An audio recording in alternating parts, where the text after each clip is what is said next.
La digitalisation qui s'impose de force parfois dans certains commerces, et d'autres plus malins ont retenu les leçons du premier confinement et ont saisi à cette époque-là tout l'intérêt de basculer en digital, même pour les commerces de proximité, les commerces indépendants. Regardez ce petit reportage à Antibes, signé Stéphanie Mossman.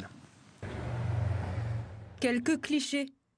Pour soutenir les petits commerçants antibois à l'approche des fêtes de fin d'année, Tara Kaufmann, photographe semi-professionnelle, propose de mettre en lumière certains articles pour booster les ventes numériques. Il y a toute une mise en valeur qui est à faire au travers de la photo qui permet à la personne d'avoir une meilleure idée déjà du produit, mais aussi de faire rêver, parce que ça c'est très important, de pouvoir rêver au travers d'un article, surtout quand on ne peut pas le voir, le toucher soi-même, etc.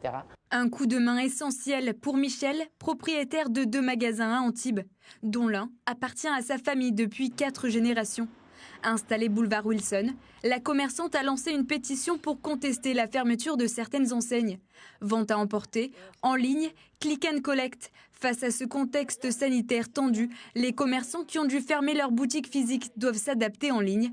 Pas toujours facile. Il faut reconnaître que c'est quand même très compliqué pour des magasins de centre-ville qui sont pour les clients qui sont là, qui forcément ne connaissent pas tout ça, de s'adapter à ce genre de commerce et surtout du jour au lendemain. Avec des milliers d'articles en magasin, tous uniques, pas évident de se mettre au 2.0.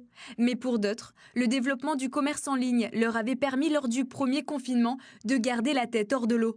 Aujourd'hui, certains l'envisagent même, pourquoi pas, comme une nouvelle perspective. Je touche aujourd'hui une clientèle qui est même en dehors de la région. J'ai encore vendu des colis dans le nord de la France. Alors je ne comprends toujours pas pourquoi. Je suis toujours étonnée, mais ça c'est clairement grâce à mon site. Fort de son succès lors du premier confinement, l'annuaire des commerçants a été réactivé dans la cité des Remparts. La plateforme avait recensé quelques 150 commerçants inscrits et plus de 87 000 personnes s'étaient connectées entre le 23 mars et le 11 mai. L'idée de cet annuaire, c'est que les gens, sans avoir besoin de sortir de chez eux, puissent savoir quels sont leurs commerçants de proximité et les artisans qui proposent des services pour pouvoir encore continuer à consommer local et soutenir donc le commerce et l'artisanat local, le commerce de proximité. Véritable vitrine de leurs produits et services. Pour beaucoup de commerçants, être présent sur les réseaux sociaux et avoir un site internet est aujourd'hui indispensable.